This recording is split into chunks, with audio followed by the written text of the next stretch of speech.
What would you do if the man who kidnapped you on your wedding day was the only one who ever truly saw you? The night Clara Davis lost everything: her groom, her future, her last illusion of safety. She was standing in a room full of people who loved her, and not one of them could save her. Viridian City does not sleep. It hums, a city of glass towers, underground empires, and secrets kept alive by people who have learned that darkness is safer than the light. On the highest floor of the Celestine Hotel, 200 guests had gathered to celebrate what appeared to be the wedding of the year. Clara Davis stood at the center of it all. Her gown caught the neon glow the way water catches fire, brilliantly, briefly, as though beauty this fragile was never meant to last. Steady hands, a smile her face had learned, over many years, to wear convincingly. At her side, Marcus Allen, handsome, charming, son of a senator, perfect for her. The guests whispered behind their champagne flutes. Such a lovely pair. No one could see what lived beneath that white gown. Not joy, not peace, only the quiet, persistent ache of a woman who had spent her entire life being chosen for things, and never once choosing for herself. Her father had approved the match. Her stepmother, the composed and unreadable Mrs. Vance, had arranged the venue. Everyone agreed this was right. Clara slid the ring toward Marcus's finger, and somewhere in the back of the ballroom, a shadow moved. What no one at that wedding knew was that Clara had kept one small, private ritual since the age of 14. Every morning, before the world could ask anything of her, she would sit alone at the kitchen window with a cup of tea gone cold and read one page from whatever book her mother had left behind. Her mother, who died when Clara was 9, whose face she could no longer fully picture, only the warmth of her hands and the smell of old paper. A foolish, tender little habit, the kind that keeps a lonely person tethered to the belief that love, once given, does not entirely disappear. She had done it that very morning, her wedding morning. She had chosen a page at random, and the line her eyes landed on, almost like a warning she hadn't understood, read, "Some doors, once opened, cannot be closed again." She smiled softly, closed the book, and went to become a bride. She had no idea what kind of door was already swinging open. The lights died at exactly 8:47 p.m. Not a flicker, a total, instantaneous erasure, as though something ancient and unhurried had simply decided the light was no longer necessary. Then he stepped out of the dark. He looked no older than 30, jet black hair, pale skin that absorbed the neon glow bleeding through the floor-to-ceiling windows rather than reflecting it, dark glasses that did nothing to hide the absolute stillness of a man who had not been startled by anything in a very long time. 200 people fell silent.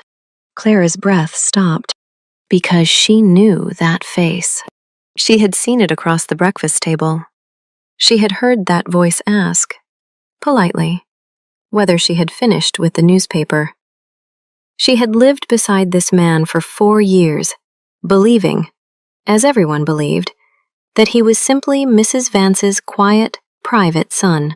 His gaze did not move to the crowd, not to the trembling officiant, not to the senator's son frozen at the altar, only to her.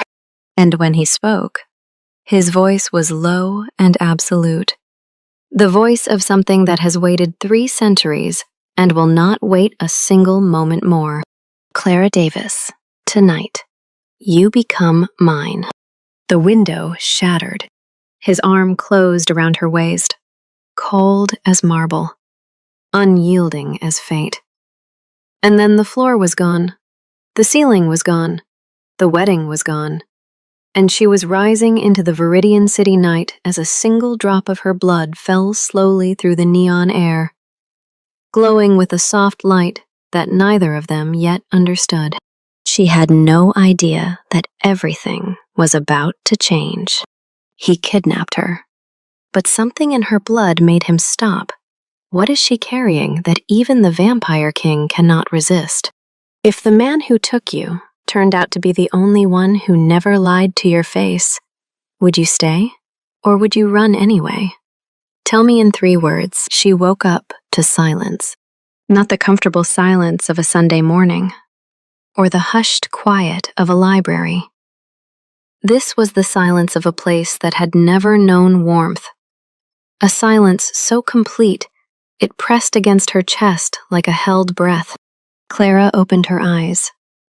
The room was vast and dark, furnished in deep charcoal and aged wood, vaulted ceilings that vanished into shadow overhead. Tall, arched windows lined one wall, each sealed behind heavy black curtains. A single oil lamp burned on the nightstand, casting amber tremors across the stone floor. She was still in her wedding gown. The ring, Marcus's ring, was gone from her finger. She sat up sharply, and the memories crashed back. The ballroom, the darkness, the cold arm around her waist, the shattering glass. Him, Ethan. She forced herself to think clearly, the way her father had always taught her. Name what you know. Work with what's real. What she knew. She was inside a mansion somewhere in Viridian City. She had no phone, no shoes, and a torn hem on a ruined gown. What was real? The man she had called her stepbrother for 4 years was the Vampire King, and he had brought her here on purpose. She tried the door. It opened. That frightened her more than a lock would have. The hallway beyond was cathedral quiet, lined with dark portraits and iron sconces burning low. Clara moved carefully, cataloging every door, every turn, every possible exit. And then she rounded a corner and stopped. Ethan stood at the far end of the corridor, his back to her, hands clasped behind him, facing a window covered from the outside so that not even the city's glow could reach him. Simply standing in the dark. The way people stand when they have been alone long enough that stillness no longer bothers them. Without turning, he said, "The kitchen is to your left. Mrs. Vance made tea." Clara stared at the back of his head. Not a threat, not an explanation. Tea. "I want to go home," she said. Her voice came out steadier than she expected. A pause. Then, quietly, "I know." He still didn't turn around, as though he didn't trust himself to look at her. She turned left. She went to the kitchen. She drank the tea. The days that followed settled into a strange, suspended rhythm. Ethan did not lock her doors. He did not forbid her from walking the corridors or the enclosed garden in the East Wing, where pale flowers bloomed without sunlight beneath glass panels. He never explained himself, never justified what he had done, never delivered the villain's speech she had half braced for. He was simply present, quietly, infuriatingly present. By day, he kept his distance, appearing at mealtimes with the same composed courtesy she remembered from her father's house, answering questions in short sentences, asking nothing in return. By night, he disappeared entirely. Clara told herself this arrangement was temporary. She was gathering information, learning the layout, waiting for her moment. She was not growing accustomed to the sound of his footsteps in the hall. She was not finding the mansion's stillness, in some inexplicable way, more peaceful than her own home had ever been. She was not. The crack appeared on the 5th day, from something small, as cracks usually do. She found him in the library at dusk, sitting in the chair closest to an unlit fireplace, holding something in his hands. He hadn't heard her approach. For perhaps 30 seconds, she stood in the doorway and watched. He was holding a photograph. Small, slightly curled at the edges. In it, a woman with dark eyes and a wide, unguarded smile, holding a small boy on her knee. A boy who couldn't have been older than 4, laughing at something outside the frame. That pure, unself-conscious laugh that only very young children and very safe people produce. Ethan's thumb moved across the photograph. Just once, she stepped back before he could sense her. But the image stayed with her the rest of the night, quiet and insistent, like something she hadn't meant to learn. On the 7th morning, she found a small box outside her door. Inside, a necklace, a single dark pendant on a fine silver chain, shaped like a droplet, deep red at the center, like preserved amber wrapped around something luminous. No note. Mrs. Vance appeared at the end of the corridor, watching Clara turn the pendant over in her fingers. "He made that himself," she said, "a long time ago. It was intended to be a tool of revenge. Then he finished it, and couldn't bring himself to use it." Before Clara could press further, Mrs. Vance moved quietly away. That night, Clara put the necklace on, telling herself it was strategic, a way to lower his guard. She kept telling herself that right up until she fell asleep. Then the dreams began.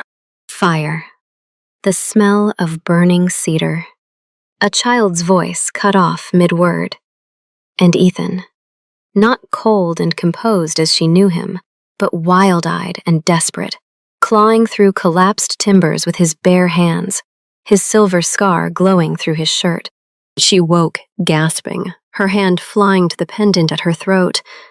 It was warm, impossibly warm, as though it had been resting in sunlight. Her blood felt strange, humming, like a string plucked in a resonant room. For the first time, she wondered, what exactly am I carrying inside me? She confronted him the next morning in the lower-level training room, a vast space of mirrored walls and stone, where she found him moving through drills alone, controlled, precise. He was shirtless. The silver scar across his chest caught the light with every movement, wide and ragged, the kind left not by a blade, but by something that had burned. She walked to the center of the room and stopped. He stopped too. "You knew," she said, "when you lived in my father's house.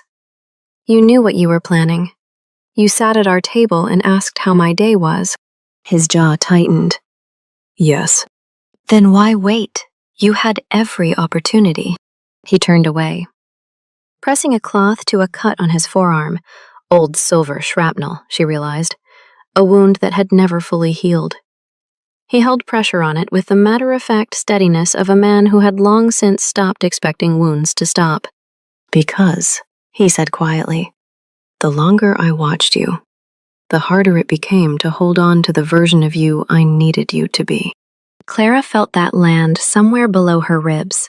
She was furious at herself for it. Furious at him for saying it with such stripped-down honesty, as though the admission cost him nothing and everything simultaneously. "I'm not your redemption," she said, "and I'm not your revenge." "No," he agreed. "You're something I don't have a name for yet." He turned and looked at her directly for the first time in days. Dark glasses off, eyes red only at the outer edges, darker and more human at the center than she was prepared for.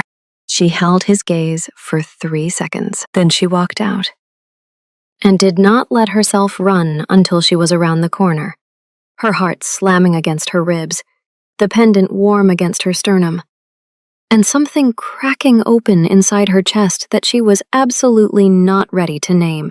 The blood bond had its own agenda. That night, she dreamed of a woman's face and a little boy's laugh, and the sound a family makes when it ceases to exist. Not with a crash, with a silence so abrupt it rearranges every quiet moment that comes after.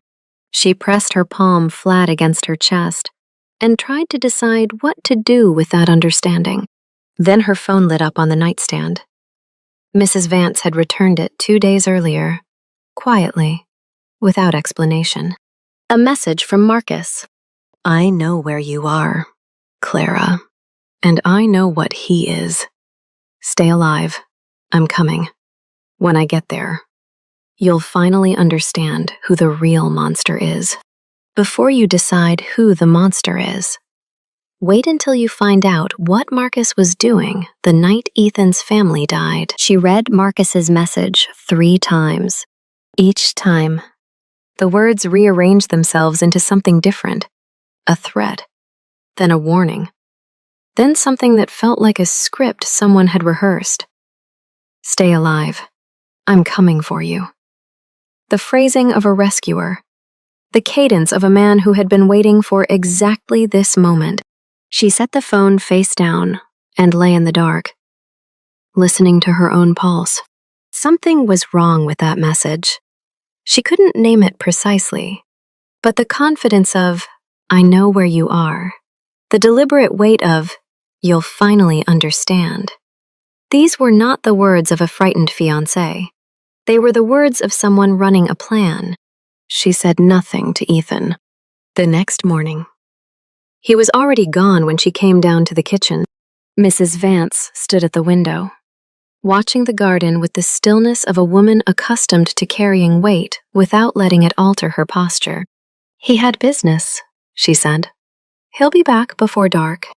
What kind of business? Mrs. Vance turned, and this time she didn't deflect. She set down her cup, folded her hands, and sat across from Clara with the unhurried manner of someone who has decided, after a long time, that the truth has finally earned its moment. The kind that started long before you were born, she said, and the kind you deserve to understand. Richard Davis had not acted alone. Mrs. Vance delivered this gently, the way a doctor delivers difficult news, not cruelly, but with the full weight of its consequence already present in her voice. 5 years ago, the raid on the Eternal Night Syndicate had been coordinated at the highest levels of the Hunter Guild. Clara's father had led the operation. Yes, but he had not conceived it. He had not chosen the night, the method, or the target. He had been handed orders signed by Senator Allen and told the compound housed a violent extremist cell threatening the city. He had believed them. Your father is proud and sometimes blind in the way powerful men can be, Mrs. Vance said carefully. But he is not a man who would have walked into a family home knowing what was inside. What was inside? Clara asked. A pause. A woman named Lyra, 31 years old. She had spent 2 years trying to broker a peace agreement between the syndicate and the guild, writing letters, requesting meetings, being turned away. She believed peace was possible. She kept believing it right up until the night the raid came. And the boy, Clara said softly, 4 years old. His name was Leo. The kitchen was very quiet. Clara's hand had moved to the pendant at her throat, fingers wrapped around it, the way she used to hold her mother's book. As though an object could absorb what her hands didn't know what to do with. Lyra had been building toward peace. Leo had been 4 years old, and her father, her steady, principled father, had been the instrument of their deaths. Aimed and fired by a man with something far more strategic in mind. She thought of the photograph in the library, Ethan's thumb moving once across it. She thought of his restraint. 4 years in her father's house, every morning, every meal, every ordinary evening, and understood for the first time what that had actually required of him. Not just patience, not just discipline, the deliberate, daily choice to hold back a grief that had been sharpened by 5 years into something capable of destroying everything it touched. It wasn't absolution. She wasn't ready to call it that. But it was the beginning of something. The slow, uncomfortable work of understanding that hatred. When fed long enough on real injustice, stops being a flaw and starts being the only response that makes sense. He didn't come back before dark. By 9 o'clock, the mansion had shifted into a quality of silence she hadn't felt before. Not the settled quiet of the past 2 weeks, but something with a hollow at its center. She walked the corridors without purpose, past the library, the chair beside the unlit fireplace empty, past the training room, dark, the mirrored walls reflecting only her own pale face, past the locked door at the end of the east wing, the one she had decided early on not to push. She stopped outside it now, pressed her palm flat against the old wood. Through it, nothing but the pendant warmed suddenly against her sternum, and the back of her neck prickled with the specific awareness of a person who has understood. Too late. That they are not where the danger is. Her phone buzzed. An unknown number. No greeting, no name, only an address. And beneath it, 6 words. He walked into a trap. Come alone. She came alone. The address led to the Eternal Grove perimeter, the edge of the sacred forest on the city's southern outskirts, where the ancient trees grew so dense that Viridian City's light couldn't reach the ground, and the earth was soft with centuries of fallen leaves. Clara moved through the dark with her phone's light low, her pulse controlled. Telling herself she was making a rational decision. She found them in the warehouse at the forest's edge. Vast. Cold. Industrial lighting that turned every shadow surgical. And in the center of the floor, surrounded by 4 armed Hunter Guild operatives, was Ethan, on his knees. Silver shackles bolted to a restraining track in the concrete, the metal burning wherever it contacted his skin. She could see the faint smoke rising from his wrists from the doorway. His jaw was set in the rigid stillness of a man refusing, through sheer force of will, to make a sound. Standing before him, arms crossed, wearing the expression of a man precisely where he expected to be. Marcus. Not frightened, not urgent, not the face of someone who had raced across the city to rescue the woman he claimed to love. The face of a man running an operation. Clara, he said warmly, turning as she stepped inside. Right on time. Everything in her went very still. You sent the text, she said. I needed you to see this. He gestured toward Ethan. The casual, proprietary gesture of someone who has already decided what something is worth. I needed you to understand what he actually is. What he was always going to do.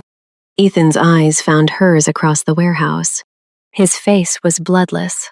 His wrists were smoking. And in his eyes, red at the edges, darker at the center. She saw something she had never seen there before. Not rage, not the cold.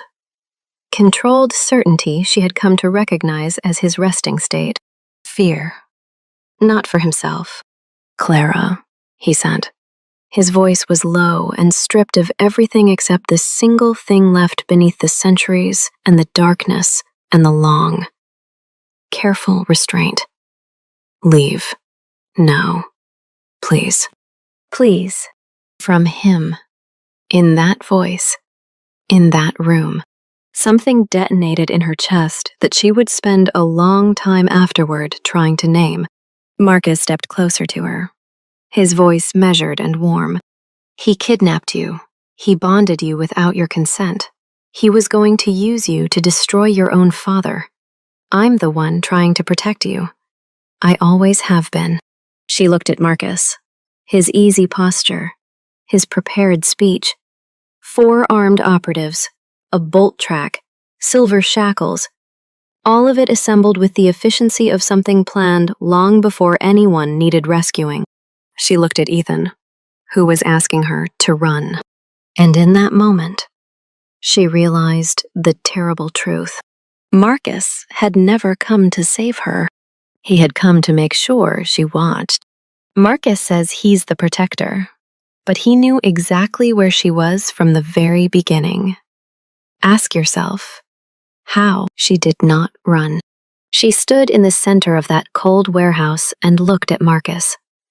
Really looked at him, the way she had never quite allowed herself to before, and made a decision so quiet it barely registered as one. She walked toward Ethan. Clara, Marcus's voice sharpened. The warmth drained out of it like water from a cracked glass. What are you doing? She didn't answer. Past the operatives who shifted uneasily, past the bolt track in the concrete, until she was close enough to see the full damage the silver had done to his wrists. Raw and darkened, the skin worn down to something that had no business being exposed. She crouched in front of him. His eyes met hers, up close. In the surgical glare of the warehouse lights, she could see how much the restraint was costing him. Not the physical pain, which a being 3 centuries old had presumably learned to metabolize, but the effort of remaining still, of not fighting, of keeping his expression composed while she stood within reach and he could do neither. How long have you known it was a trap? She asked quietly. Since I left the mansion. Then why walk into it? A pause. Something moved behind his eyes, brief and unguarded. Marcus sent documentation, evidence that your father was about to be arrested, framed on fabricated charges. I thought if I came alone, I could contain it before it reached you. Clara was quiet for a moment. You walked into a silver trap to protect my father, she said. Your enemy's father. Ethan said nothing, but his eyes didn't leave hers. And that, she thought, was its own kind of answer. This is very touching, Marcus said behind her, voice gone flat. But we're finished here. He crossed the floor in 4 steps and closed his hand around Clara's arm. Firm. Practiced. The grip of a man who had done this before. Pulling her to her feet. Your father has been under guild surveillance for 3 months, he said, low and clipped. Not for anything he actually did. I needed leverage. Over him. Over you. Over whatever has developed between you and this creature. You framed my father. I managed a situation. The distinction seemed genuinely important to him. The guild is a resource, Clara. The Eternal Grove contains something worth considerably more than any peace treaty. My father understood that 20 years ago. You were there. Ethan's voice was quiet, but something in its cadence made every person in that warehouse go still. 5 years ago, Ethan said, eyes fixed on Marcus with the flat, lightless focus of a man reaching the end of a very long road. You were 19. Stationed outside the perimeter as a lookout. But you went inside. And you ordered the operatives to proceed after they reported the compound was residential. That there were civilians. That there was a child. The warehouse was absolutely silent. You knew, Clara said. Not to Ethan, to Marcus. Marcus. Perhaps because the performance had finally exhausted him. Or perhaps because he had never truly believed it needed to hold. Didn't deny it. My father needed the Grove access codes. The syndicate elder held them. There wasn't time to negotiate. His name was Leo, Clara said. He was 4 years old. Marcus blinked. In the half-second before he recovered his expression, she saw it. Not guilt, but something colder and more revealing. The look of a man who has genuinely never assigned weight to certain categories of loss. She pulled her arm free. One of the operatives stepped toward her. Ethan surged forward against the restraints, a full-body lurch that tore the bolt track anchor a full inch from the concrete floor. The chains held. But the operative stopped. In the frozen moment that followed, Marcus raised his other hand. In it, a compact, matte black device with a single red indicator light. Concentrated UV emitter, he said pleasantly. enough to cause irreversible damage to a vampire in under a minute. He looked at Clara. Here is what happens next. You come with me. You provide a voluntary blood sample. Your blood has properties my father's researchers have been tracking for years. And I release him. Simple. Clara looked at the device. She looked at Ethan, who had gone completely still in the way of someone who has run the numbers and doesn't like what they say. She looked down at the pendant, warm against her sternum. Even now, even here, some doors, once opened, cannot be closed again. She closed her hand around it, and she made her choice. You want my blood, she said. Then take off the shackles first. Clara, a warning in Ethan's voice. Take them off, she said again. Steady. You don't need them if you have me voluntarily. And you do have me. I'm not running. Marcus studied her, searching. She knew. For the angle, the strategy, the hidden move.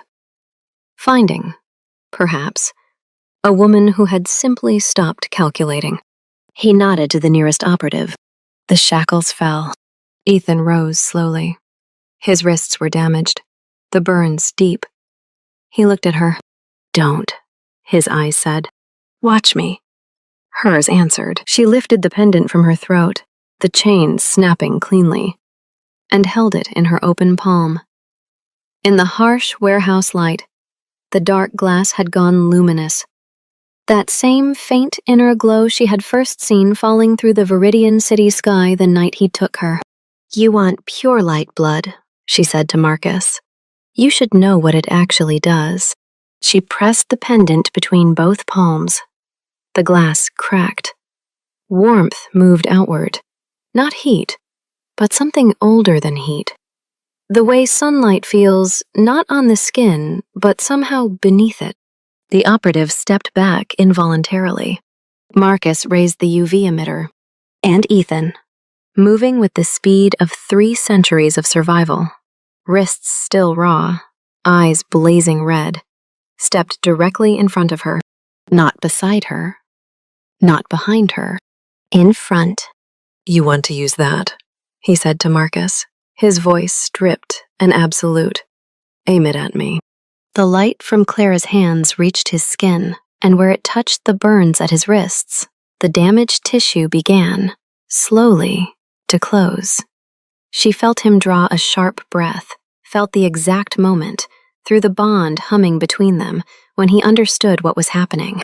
Not a weapon, not a cure, a choice, offered willingly, the only form in which it had ever been able to work. Clara, he said, barely above a whisper. Just her name, but carrying in it 300 years of accumulated grief and the precise, staggering weight of something a person had surrendered, and then, impossibly, been given back. She looked at him over his shoulder. This ancient, wounded, carefully restrained man who had held his rage like a burning coal for 5 years, and quietly, inexplicably, chosen not to use it on her. I know, she said softly. Marcus fired. The light hit Clara's open hands first, and scattered. Broke apart the way a wave breaks against something it was never designed to move. Marcus stared. Pure light blood doesn't destroy, Clara said. It reveals. And in that cold warehouse, with Ethan standing between her and the thing trying to harm her, and Marcus's carefully constructed world finally, completely coming apart. For the first time in longer than she could remember, she knew exactly what she had to do. She just scattered a weapon with her bare hands. But the harder question is whether she can do what comes next. Face her father with the truth. He stepped in front of her, knowing it would hurt him. Not because she asked, not because it was planned, just because. Is that what 300 years of living looks like? When it finally becomes worth it? Tell me what you think. The light did not fade, so much as settle. It moved outward from Clara's hands in slow, even rings, the way a stone dropped in still water travels, without urgency, without violence. And where it touched the warehouse walls, the shadows peeled back. Where it reached the operatives, they lowered their weapons one by one, with the particular bewildered expression of men who have suddenly and inconveniently remembered something they believed before they were paid not to. Marcus did not lower the emitter, but his hand had begun to shake. "This isn't possible," he said. And for the first time since Clara had known him, through 2 years of courtship, 1 almost wedding, and every carefully assembled performance in between, his voice carried something unscripted, not guilt, not quite fear. The look of a man watching the story he built about himself begin to unravel at its seams. "It's entirely possible," Clara said quietly. "You simply never considered that some things can't be taken." The emitter hit the floor. What followed happened quickly. Ethan's hand at her back, steady and warm. Warm for the first time. As Hunter Guild reinforcements arrived through the warehouse doors. Not Marcus's operatives, her father's division. Mrs. Vance, it emerged, had made a phone call approximately 2 hours earlier. The arrests were not dramatic. No final speech, no last stand.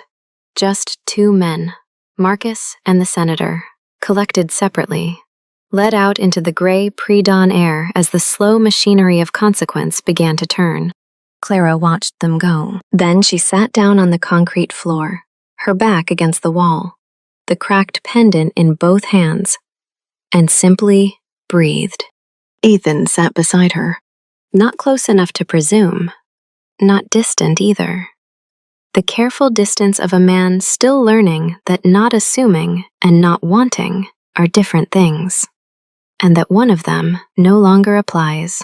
For a while. Neither spoke. The warehouse settled around them. Dawn was arriving somewhere beyond the walls. She could feel it in the way the shadows along the floor were softening from black to gray. Somewhere outside. The Eternal Grove was already in full morning light. "You walked into a trap to protect my father," she said finally. "He's safe," Ethan said. Mrs. Vance had the fabricated surveillance files removed before midnight. "Nothing will hold." She nodded. "You could have told me. You had enough to carry." She turned the broken pendant over in her fingers. The cracked glass, the residue of warmth still caught inside it. She thought of finding it outside her door, of Mrs. Vance's quiet explanation. He finished it and couldn't bring himself to use it. "What was it supposed to be?" she asked. Before a long pause.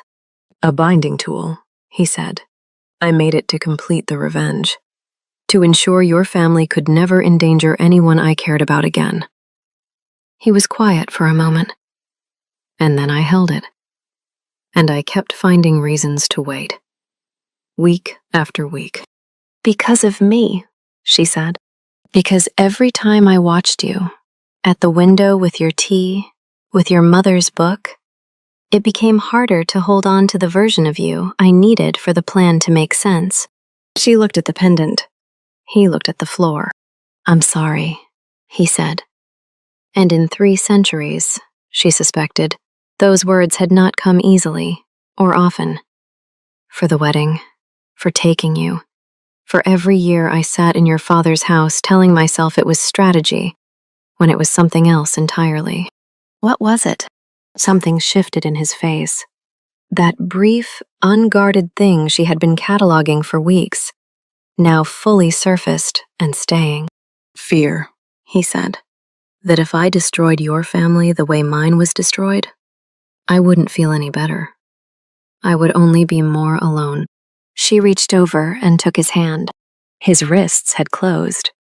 The burns healed, but she could feel the history of the damage in the way he went briefly, completely still at her touch, the stillness of someone receiving something they had quietly stopped expecting. She held his hand in both of hers, not as a declaration, not as a resolution, simply as an acknowledgement that some things need to be held while they find their shape. "Leo," she said softly, "tell me about him."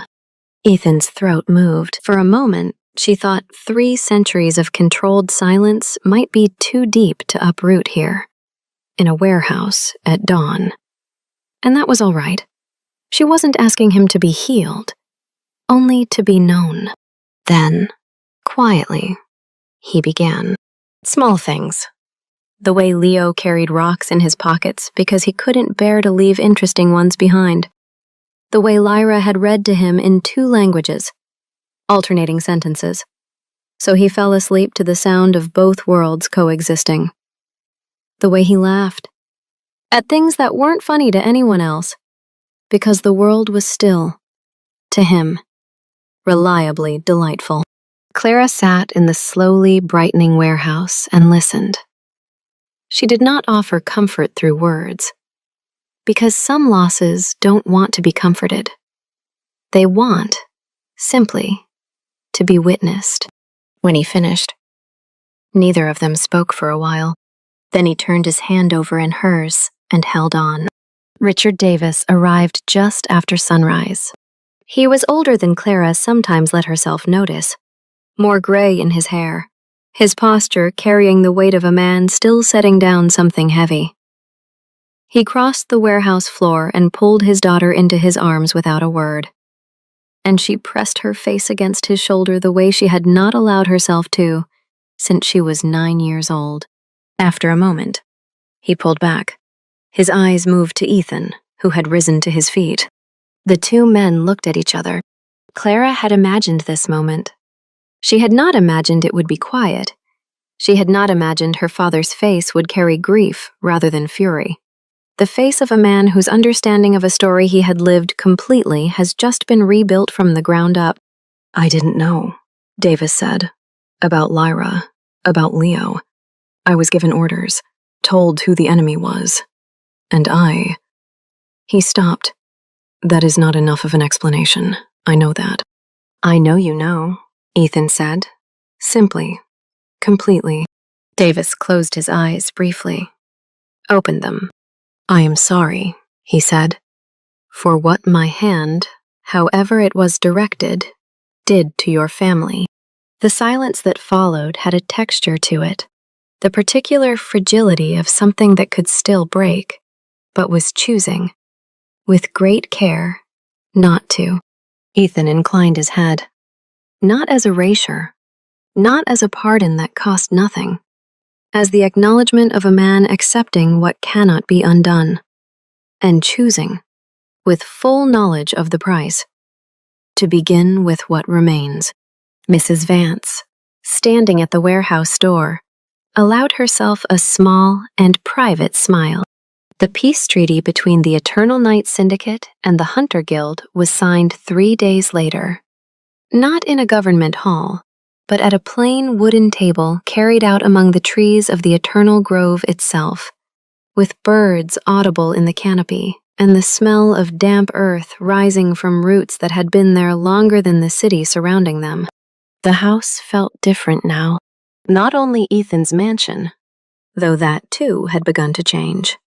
Curtains opened incrementally. The enclosed garden tended with more attention.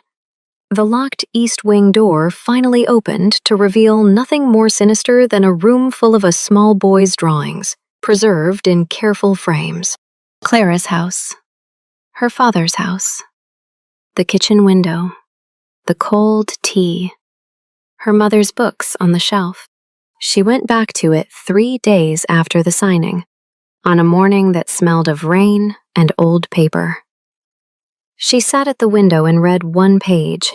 The line her eyes found.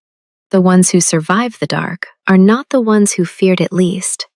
They are the ones who found something worth returning to. She closed the book. She looked out at the gray Viridian city morning, at the glass towers and their secrets, and the world going about its complicated business of existing. And for the first time in longer than she could measure, something settled in her chest, like a key finally turning in a lock she had stopped trying to open. Not finished. not fixed, but pointed, unmistakably, towards something that had not been there before. One door closed. But watch what Ethan does next. The last choice he makes will be the one nobody saw coming. 3 weeks after the treaty was signed, she helped him hang the last of Leo's drawings. They had found 47 of them in the East Wing. Crayon on paper. A 4-year-old's complete and confident cosmology. Houses with enormous chimneys. Dogs the size of horses. A recurring figure with jet black scribbled hair that Clara chose not to comment on. Because some things don't need to be named to be understood. They had framed 30 of them. The rest sat loosely on a low shelf. Not archived, not finished. Available. The way things are arranged by people who expect to keep returning to them. Ethan held the last frame to the wall, while Clara marked the anchor point. They had developed a rhythm for this kind of work, the particular, unspoken choreography of two people who have learned each other's habits without meaning to. She stepped back and looked at the wall. He would have liked this room, she said. Ethan studied the drawings for a long moment. He would have repainted all of them by next week. He always wanted to improve on the last version he'd made. Clara laughed, quietly, genuinely. And the sound moved through the East Wing room the way light moves through a window opened for the first time in years. On the morning of the first anniversary of the peace treaty, Clara woke early and went to the kitchen. She made tea she would let go cold. She took her mother's book from the shelf beside the window. It had made the journey here 3 months ago. In a canvas bag with her coffee mug and her reading glasses, and the few other objects that follow a person through their life like quiet anchors. She chose a page at random and read one line. To be loved after great loss is not a miracle. It is simply what love does, when it is allowed to. She sat with that for a moment. Outside. The mansion garden was doing what gardens do in early morning, existing without commentary. Pale flowers open beneath the glass panels, the first gray light beginning to arrive. She heard his footsteps in the corridor, unhurried. She had long since stopped cataloging them as anything other than familiar. He appeared in the doorway, and she pushed the book across the table toward him without a word. He read the line. He set the book down. For a while they simply sat together in the early quiet, with the cold tea and the garden and the morning doing its ordinary, irreplaceable work around them. Then he stood. "Come with me," he said. He led her to the front door of the mansion. This was not unusual. What was unusual was that the door stood fully open. Late autumn sunlight falling in a wide, clean rectangle across the stone floor. And Ethan was standing at its edge, in the way a person stands at the boundary of a significant thing. Aware of what it costs, choosing it anyway. Clara came to stand beside him. She didn't take his hand. She didn't offer reassurance. She had learned, slowly, and with some difficulty, because reassurance had been her primary survival tool for most of her life, that some moments don't need tending. They need only a witness. He stood there for a long time. Then he stepped forward. The sunlight caught him. He closed his eyes. And on his face, for one long, unguarded moment, was the expression of a man receiving something he had genuinely believed was no longer available to him. Not redemption, not absolution, but something simpler and older and more necessary than either. Just warmth. The patient. Enduring warmth of a world that had been here the entire time, waiting for him to stop closing the door against it. Clara stood beside him in the light and watched. And she finally understood something she had been circling for months. Love is not the thing that repairs a person. It is the thing that remains present while they find their way back to themselves. Without urgency, without demand, the way a kitchen window and a cold cup of tea and a book opened to the right page remains present. It says, "I am not going anywhere. Take the time you need." That is not a small thing. That is, in the end, everything. This story reminds us that the deepest wounds are rarely healed by grand gestures or final confrontations, or the dramatic resolution of old wrongs. They are healed the way Clara healed Ethan, and the way, in time, he quietly healed her in return. By showing up on an ordinary morning, by sitting with someone in the part of their life that is still dark, without trying to force the lights on, by learning the small things, the tea gone cold, the book read one page at a time, the name of a child who is gone, and treating them with the gravity they deserve. For those of us who have known real loss, who have sat in a house grown too quiet, who have reached for someone and found only the shape of where they used to be, this lands differently than it does for others. The healing is not in moving on. It is in finding what you still want to carry forward. Maybe that means pulling out the recipe cards in her handwriting on a Sunday afternoon, making the dish she always made for company. Not because the occasion requires it, but because the smell of it still fills the kitchen with something true. And the kitchen deserves that. Maybe it means calling the grandchild you haven't spoken to in a few weeks. Not because you have news, but because some connections need tending the way gardens do, regularly, without waiting for a special occasion to justify it. Maybe it simply means sitting at the window tomorrow morning with your coffee, before the television comes on and the list of things to do takes over, and letting yourself be still for 10 minutes, just you, and the light coming in, and the quiet knowledge that you have survived everything that has tried to diminish you so far. That is not nothing.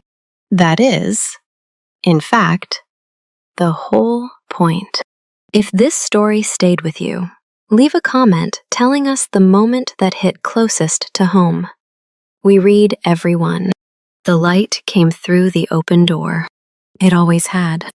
They had simply, finally, stopped closing it. Love is the one light even the darkest hearts do not fear. Once they've chosen to let it in, this is not an automatic product of artificial intelligence. Every core idea and surprising twist was nurtured and written by a real human hand. AI only offered minor edits, like a sincere friend giving feedback.